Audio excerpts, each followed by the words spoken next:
పెన్షన్లు ఇంటికే ఇవ్వాలి, ఇంటికే అందించాలని ఈసీ కోరింది. మరి దాని ప్రకారంగా ఏం చేయబోతుంది, ఏం జరగబోతుంది మీ మాటల్లో? మనం లాస్ట్ మంత్ ఈ టాపిక్ చెప్పుకున్నాం. ఎందుకంటే వాలంటీర్ల మీద తెలుగుదేశం వాళ్ళు తమ అనుబంధ సంఘమైన citizens for democracy, Nimmagadda Ramesh Kumar ఆధ్వర్యంలో పనిచేస్తున్న ఆ సంస్థ ముందుగా కోర్టులకి ఫిర్యాదు చేసింది. వాలంటీర్ వ్యవస్థ అసలు రాజ్యాంగబద్ధం కాదు, రాజ్యాంగ విరుద్ధం, దీన్ని రద్దు చేయమని కోర్టులకు చెప్పింది. High court, Andhra Pradesh high court, Delhi high court, supreme court వరకు కూడా వాళ్ళు వెళ్ళారు. బట్ కోర్టులు ఈ విషయాన్ని ఇంకా తేల్చలేదు. ఈలోగా ఎలక్షన్ కమిషన్ కి కంప్లైంట్ చేయమని కోర్టులు సలహా ఇచ్చాయి. వాళ్ళు ఎలక్షన్ కమిషన్ ఇచ్చారు. ఎలక్షన్ కమిషన్ ఆ ఫిర్యాదు మేరకు స్పందించి వాలంటీర్లను పెన్షన్ ఇవ్వడానికి, ఇతర విధులకు దూరంగా ఉండాలని ఈ 2 నెలలు ప్రకటించింది. దాంతో వాళ్ళు పెన్షన్లు ఇచ్చే పరిస్థితి లేకుండా లాస్ట్ మంత్ చాలా ఇబ్బందులకు ఎదుర్కోవాల్సి వచ్చింది. అంటే కొంతమందికి మాత్రం వికలాంగులకు కావచ్చు, సీనియర్ మరీ ఏజ్ ఎక్కువైన ముసలి వాళ్ళకి కావచ్చు, ఆరోగ్యం బాగాలేని వాళ్ళకి ఇంటి దగ్గర ఇవ్వమని చెప్పినా కూడా అది ప్రాబ్లం ఉంది. చాలా కన్ఫ్యూజ్గా ఉంది. సో వాళ్ళు వచ్చి సచివాలయం దగ్గర ఎండలో పడిగాపులు పడటం, ఆ క్రమంలో దాదాపు 33 మంది చనిపోయారని చెప్తున్నారు. సో అప్పటి నుంచి కూడా ఇప్పటి వరకు మరి ఎలక్షన్ కమిషన్ ఏం చేస్తుందో ఇది ఒక విచిత్రమైన పరిస్థితి. ఇంకా 4 రోజుల టైం ఉంది. ఈరోజు సాటర్డే, రేపు సండే, మండే, ట్యూస్డే 2 రోజులే ఉంది నిజానికి. ఇప్పుడు ఎలక్షన్ కమిషన్ ఇళ్ళకి వెళ్ళి ఇవ్వండి అని ఆదేశించడం ఒక విచిత్రమైన ఇదే. ఇన్ని రోజులు మరి వాళ్ళు ఏం చేస్తున్నారు అంటే, గతంలో ఎలక్షన్ కమిషన్ అడిగినప్పుడు సిఎస్ జవహర్ రెడ్డి ఏం సమాధానం ఇచ్చాడంటే, మేము సర్పాధికారులతో తర్వాత కలెక్టర్లతో సమావేశం అయ్యాము. సమావేశం అయితే అందులో తేలింది ఏంటంటే, గ్రామ సచివాలయాలు మనకి 15,004 ఉన్నాయి. అందులో 1,60,000 మంది ఉద్యోగులు ఉంటే 1,26,000 మంది మాత్రమే పనిచేస్తున్నారు. అంటే ఒక సచివాలయానికి 8 మంది ఉద్యోగులు మాత్రమే ఉన్నారు. 8 మంది ఉద్యోగులతో పాటు ఏఎన్ఎం, వార్డు, తర్వాత అగ్రికల్చర్ సంబంధించి వీళ్ళందరినీ కూడా తీసుకోవాలంటే వాళ్ళ జాబ్ చార్ట్ మేరకు వాళ్ళు ఆల్రెడీ పనుల్లో నిమగ్నమైనారు. 41,000 మంది బిఎల్ఓ నిధులకు సంబంధించిన పనుల్లో ఉన్నారు. 55,900 మంది బిపిఓ డ్యూటీలో ఉన్నారు. సో ఇలాగా ఈ డ్యూటీస్ లో ఉన్నప్పుడు వాళ్ళు వచ్చి ఇప్పుడు పెన్షన్ ని డిస్ట్రిబ్యూట్ చేసే పరిస్థితి లేదు. అందువల్ల మేము ఈసారి 10,000 టెంట్లు అదనంగా వేస్తాము. వచ్చే ముసలి వాళ్ళకి నీడ కల్పించే విధంగా టెంట్లు ఏర్పాటు చేస్తాము. 10,000 సెంటర్లు ఎక్స్ట్రాగా ఇస్తాము. వాళ్ళకి వాటరు, నీడ ఇవన్నీ ప్రొవైడ్ చేస్తాము. ఈ గతంలో ఇచ్చినట్టుగానే ఈసారి కూడా ఇస్తాము. అది కూడా 1వ తేదీ ఈసారి ఇస్తాము అనేది కూడా వాళ్ళు చెప్పారు. అయితే ఎన్నికల కమిషన్ దాన్ని పరిగణలోకి తీసుకోకుండా, మీ మీద చాలా కంప్లైంట్లు వస్తున్నాయి, మీరు సరిగా ఇవ్వలేదని, అందుకని ఈసారి ఇళ్ల దగ్గరే ఇచ్చేట్టుగా ఏర్పాటు చేసుకోండి అని చెప్పేసింది. ఒకవేళ లేదంటే డీబీటీ ద్వారా ఇవ్వమంది. ఇది ఈ 4 రోజుల్లో డీబీటీ ద్వారా ఎలా ఇస్తారు? ఎందుకంటే వాళ్ళకి మళ్ళీ అకౌంట్స్ ఇవన్నీ ఉండి వాళ్ళు మళ్ళీ బ్యాంక్స్కి వెళ్ళాలి వాళ్ళు డబ్బులు కావాలంటే. సో ఇదంతా ఎట్లా సాధ్యం? ఒక మంచిగా జరుగుతున్న ఒక ప్రాసెస్ ని పక్కన పెట్టేసి ఎన్నికల కమిషన్ కూడా, సరే వీళ్ళంటే తెలుగుదేశం వాళ్ళు వాళ్ళ రాజకీయ ప్రయోజనాల కోసం వాళ్ళు ఇవ్వడంలో ఆశ్చర్యం ఏం లేదు. ఎందుకంటే వాళ్ళకి రాజకీయ ప్రయోజనాలు ఉన్నాయి. వాలంటీర్లు ఖచ్చితంగా వైసీపీకి అనుకూలంగా పనిచేసే అవకాశం ఉందనేది వాస్తవం.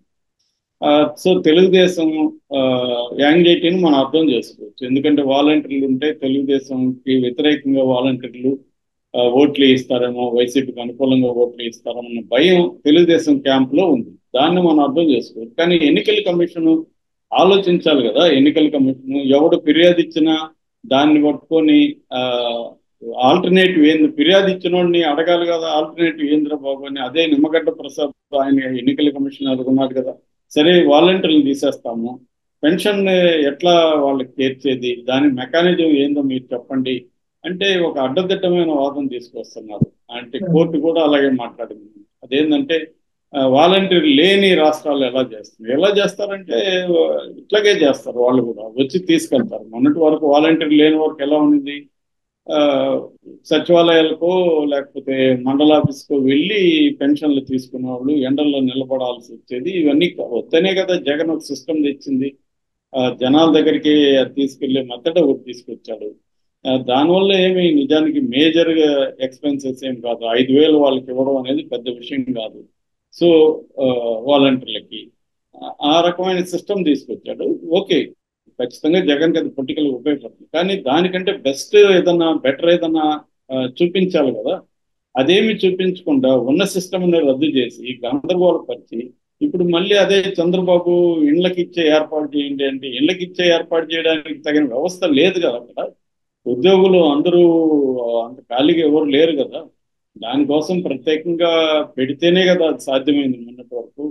సో ఇప్పుడు వచ్చి 4 రోజుల్లో మీరు ఇళ్ళకి ఇచ్చే ఏర్పాటు చేయండి, లేకపోతే డీబీటీకి పెట్టండి అంటే ఎన్నికల కమిషన్కి నిజానికి ఇది ఒక విచిత్రమైన పద్ధతి మన దేశంలో. ఎందుకంటే 3 నెలల పాటు ఎన్నికలు జరుగుతుంటే 3 నెలలు ప్రభుత్వాలు పనిచేయకుండా ఎన్నికల కమిషన్ ప్రభుత్వాన్ని ఎలా రన్ చేస్తుంది? దానికి ఉన్న ఎఫిషియన్సీ ఏంటి? దానికి ఉన్న స్టాఫ్ ఏంటి? ఇది ఒక విచిత్రమైన పరిస్థితి మన దేశంలో. అంటే 2-3 నెలలు రాష్ట్ర యంత్రాంగం స్తంభింపజేసి ప్రతిపక్షాలు ఏం చేస్తాయి? వాళ్ళకే ప్రజల అవసరాలు అవసరం లేదు, వాళ్ళ ఓట్లకు సంబంధించి మాత్రం వాళ్ళు చేసుకుంటారు. అందుకని రాజ్యాంగబద్ధంగా ఉన్న అధికారులందరినీ సస్పెండ్ చేయించడం ఇవన్నీ వాళ్ళ పని. అధికార పార్టీ ఏం చేస్తుంది? తనకు అనుకూలమైన అధికారులను తీసుకొచ్చి పెడుతుంది.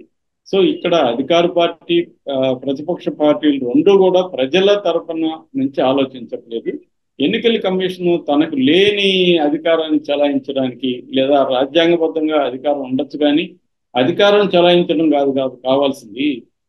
ప్రజలకు మనం ఎలా ఈ 3 నెలల్లో బెటర్గా సర్వీసెస్ని ఎలా ప్రొవైడ్ చేయాలనేది ఎన్నికల కమిషన్ ఆలోచించారు. కానీ ఎవడో టామ్ అండ్ డిక్ గాడు కంప్లైంట్ ఇస్తే ఆ కంప్లైంట్ బేస్ చేసుకొని రద్దు చేసేసింది. అది విచిత్రమైన పరిస్థితి. ఎన్నికల కమిషన్ రద్దు చేసినాక ఈ 1 మంత్లో ఏం చేస్తున్నారు? మరి ఇప్పుడు 4 రోజుల ముందు నువ్వు ఖచ్చితంగా ఇచ్చి కావాల్సిందంటే ఎక్కడి నుంచి ఇస్తారు?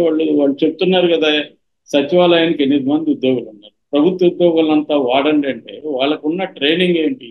దీనికి కనీసం ఒక 1 మంత్ ట్రైనింగ్ ఉండాలి. ఎలాగా ఇవ్వాలి, వాళ్ళ దగ్గర పోయి ఎట్లా సంతకాలు తీసుకోవాలి, ఏ డాక్యుమెంట్స్ సబ్మిట్ చేయాలి, ఇవన్నీ ఉండాలి కదా. ఇవన్నీ ఏంటంటే ఒక ట్రాన్స్పరెన్సీ కోసం జగన్ అనేక మెథడ్స్ని ఇంట్రడ్యూస్ చేశారు.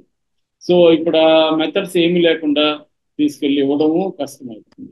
సో ఇంత గందరగోళాన్ని క్రియేట్ చేసి ప్రజల్ని ఇబ్బంది పెట్టి ఎలక్షన్ కమిషన్, ఎందుకంటే ఎలక్షన్ కమిషన్ తప్పు చేస్తే శిక్షించే మెకానిజం ఏదీ లేదు ఇక్కడ. కోర్టులు కూడా మేము ఇన్వాల్వ్ కాము.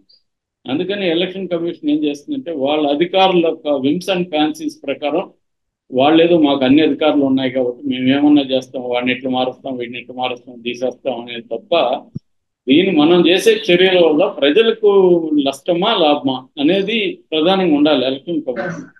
అది కనబడట్లేదు అన్నమాట ఇక్కడ. సో ఇప్పుడు అందుకని ఖచ్చితంగా ఈసారి కూడా నేను చెప్తున్నాను, మనం మళ్ళీ మాట్లాడుకుంటాం దీని మీద. ఈసారి కూడా ఖచ్చితంగా గందరగోళమే జరుగుతుంది.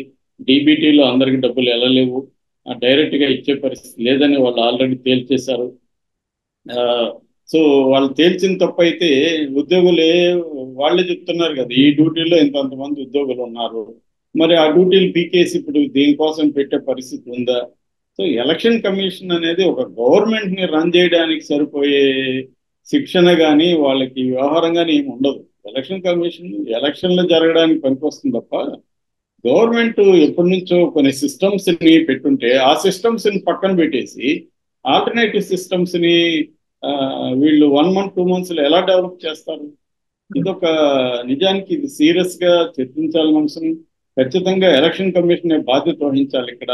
ఎందుకంటే కంప్లైంట్ ఇచ్చేవాళ్ళు ఇస్తూనే ఉంటారు, ఎలాగో వాళ్ళ అవసరాలు వాళ్ళది.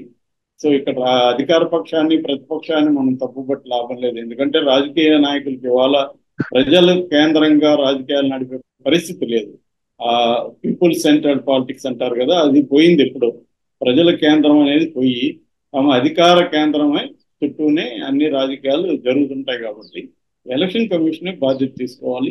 మరి లాస్ట్ మంత్ 33 చనిపోతే దానికి బాధ్యత ఎలక్షన్ కమిషన్ తీసుకోవాలి కదా. వాళ్ళు తీసుకోకుండా ఎంతసేపు గవర్నమెంట్ ప్రభుత్వం సిఎస్ బాగాలేదు వాడిని మార్చండి వీళ్ళు మారిస్తే మాత్రం ఇంకొక కొత్త సిఎస్ ఏం పిక్తాడు ఇలాంటి కండిషన్లు. కాబట్టి ఎలక్షన్ కమిషన్ బాధ్యత తీసుకోవాలి. ఇది ఖచ్చితంగా బాధ్యతారాహిత్యం.